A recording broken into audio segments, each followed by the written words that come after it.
Inside this box is the brand new 2024 Acer Chromebook 311. It's an entry-level basic 11.6-inch clamshell Chromebook. That might not sound too exciting, but I think there will be two key aspects of this Chromebook that will help set it aside from the competition. Let's take a look. So if you follow me on X or subscribe here, you may have seen my posts last week when I saw this starting to become available in the UK. Obviously it's available in other regions as well, so check the links in the video description. In the UK you've got sellers like Amazon, Very and Argos, and it's about £200. That's about 260 US dollars. Check the link to see it in your region. So as usual, on the right hand side we're going to see the charger. So I've got the UK power cord, of course, and then we've got the USB-C charger, just obviously bagged up here. Now I think this is actually a 65 watt USB-C charger, so let's take a look and confirm that. So yeah, you may not be able to see, but it is a 65 watt USB-C charger.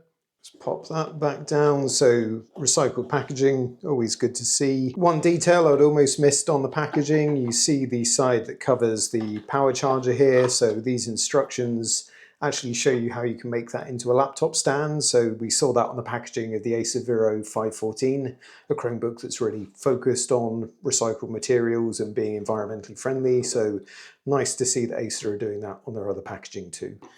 Let's pop out the Chromebook itself, and just before we take a look at that, I'll just show you, as usual, you're going to have a bunch of paperwork that you're probably never going to read. Pop that down, and the top of the box nicely branded as well, just making it clear how easy it is just to sign in with your Gmail, basically your Google account, of course. Okay, let's get into the Chromebook itself. So just pop the ends off.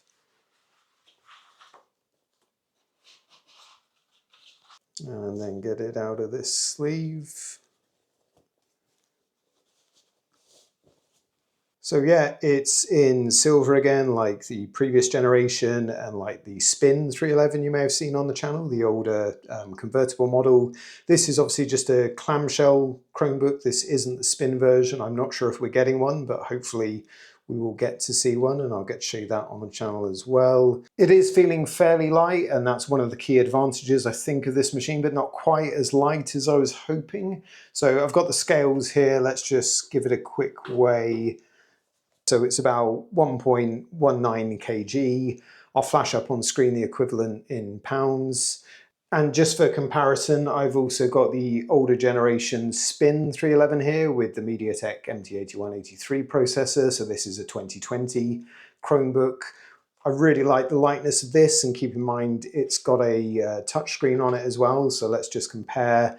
And yeah, that's over 100 grams lighter than the new 311, obviously without the touchscreen. So this new 311, just the clamshell non-convertible, not quite as light as I was hoping, but it is still a nice and light feeling Chromebook. Looking at the build quality as well, so it feels really solid, nice and sturdy, especially when closed like this.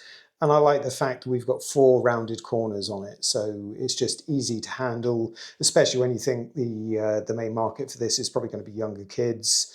They're going to be lugging it around with them, throwing it in their bag, perhaps dropping it, and those rounded corners will help in those situations. So taking a look at the right hand side for the ports and connectivity, if you're wondering what that is, that's just related to the speaker grill underneath, I believe. And then we've got a full-size USB-A port, we've got an HDMI port, that's going to be version 1.4b, and I think that's the Kensington Nano port if this needs to be locked down, like in a classroom sort of situation perhaps. And then if we move around to the left-hand side of the Chromebook, you've got the one USB-C port for power data and display out. You've got a second full-size USB-A port, and you've got a headset microphone combo jack, as well as a charge LED indicator for the battery. Just show you underneath. So we've got the 4 feet for support. There's no vents, there's no fans, because in here we've got the Intel N100 processor. We've seen that in some other Chromebooks on the channel, so like the Lenovo Flex 3i 12.2 inch. Runs Chrome OS really nicely, so it'd be good to see how it does on this. Obviously, if you want to see my full review of this one, do subscribe, tick the bell if you're not already.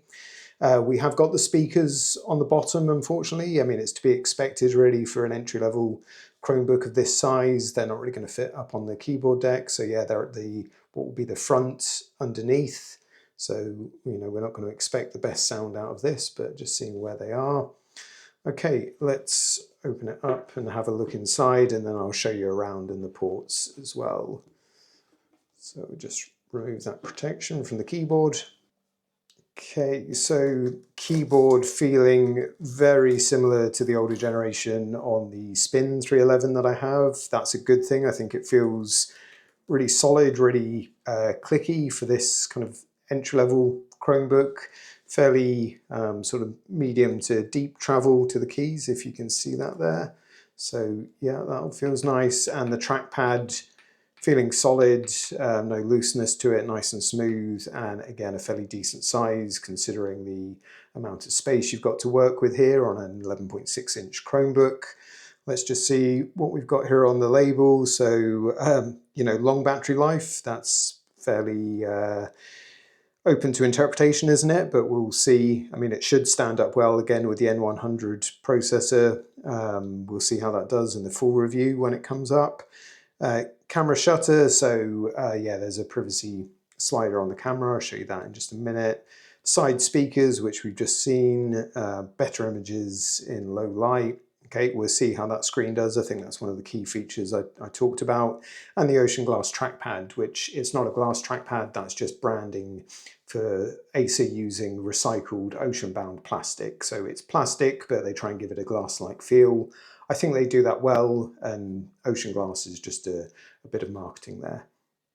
So yeah, feeling and looking pretty smart inside there. It is just 4 gig of RAM and it is 64 gig of storage on this one. I think that's a fairly common setup for this model, but there could be some variations. The screen hasn't come on, so it probably just needs a power connection to kick it into life. It doesn't mean that the battery is necessarily flat.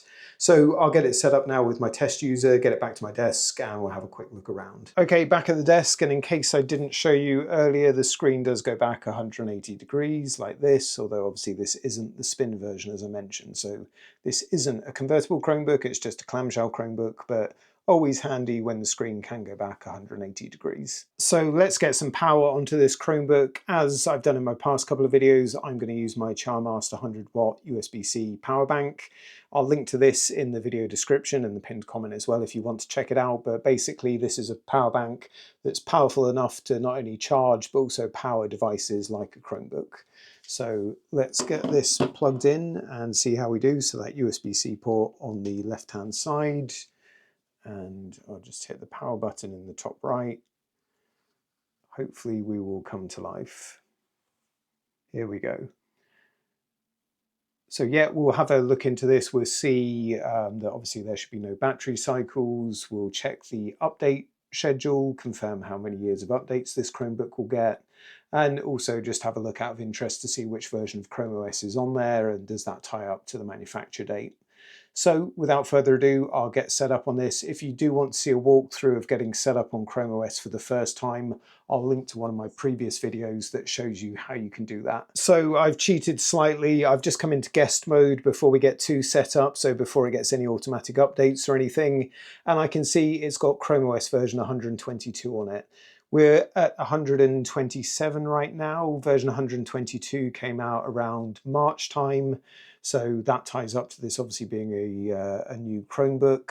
And if we look on the bottom at the manufacture date, okay, it may not be overly clear, you might have to just trust me on this, but the manufacture date is the end of May this year, 2024. So again, that would all tie up with them getting an image on it before that.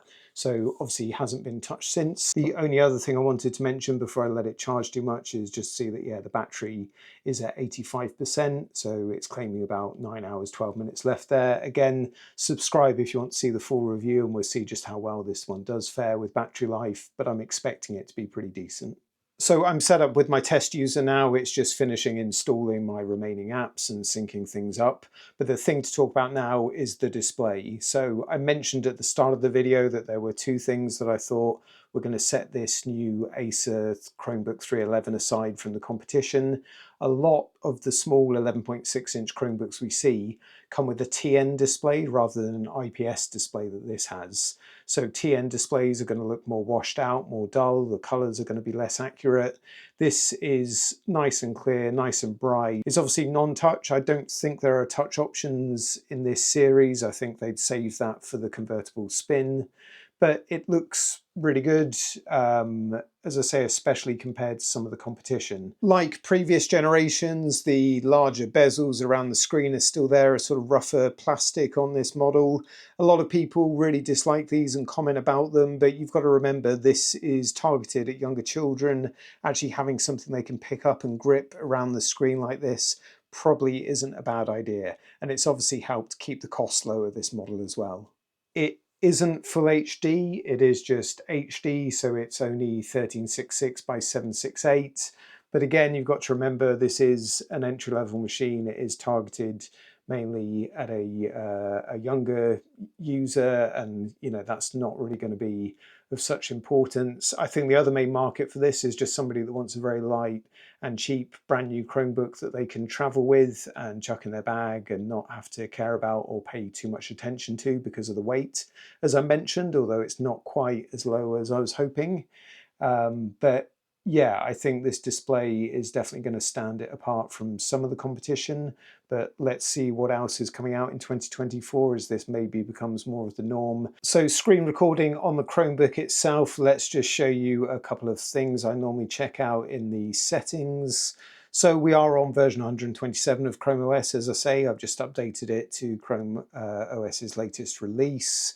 Let's go into additional details in settings here and we'll see the update schedule. So you're going to get updates until June 2033. Now, in my last video I did on a Chromebook in this situation with the Intel N100 that will also see updates to June 2033.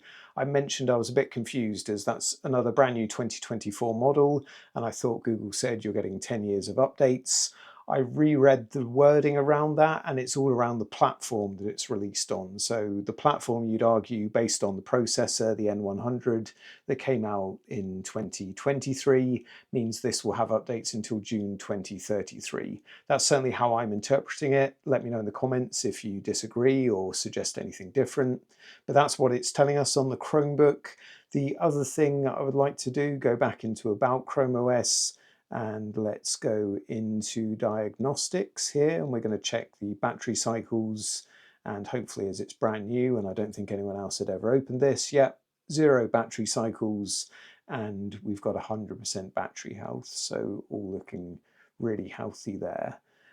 Those are probably the only checks I'd recommend doing at this stage, but let me know if there's any others that you want me to check out on Chromebooks like this when I unbox them. Let me know if you like this more informal, non-scripted video unboxing a Chromebook like this. And in the meantime, if you're up for watching another video from the channel, check out this next one on screen now.